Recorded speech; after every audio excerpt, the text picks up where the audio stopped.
Apa ini? Apa ini? Apa ini? Korang tengok apa ini? Saya cakap dengan korang 100 orang kan. 80 orang mesti macam ini ya. So korang sila perhatikan tau. Kalau korang main wiper, tengok ini ya. Sudah rosak, sudah keluar. Korang tolong tau tukarkan. Kalau bukan nanti korang main cermin semua rosak. Korang tahu mengapa rosak? Korang tengok sini kan besi-besi. Tengok besi-besi tau.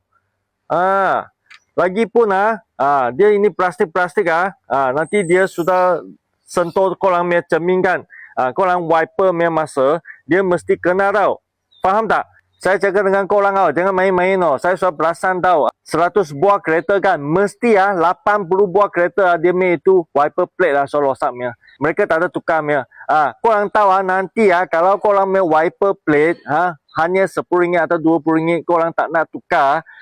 Nanti korang guna lagi dia buat korang itu cermin suat cala korang lagi teruk. Saya cakap dengan you, tukar satu windscreen cermin depan bukan main-main tau. RM1,000 RM2,000 korang sendiri pandai-pandai. Kalau korang ada apa-apa lagi sila komen. Jangan lupa follow saya, like dengan share.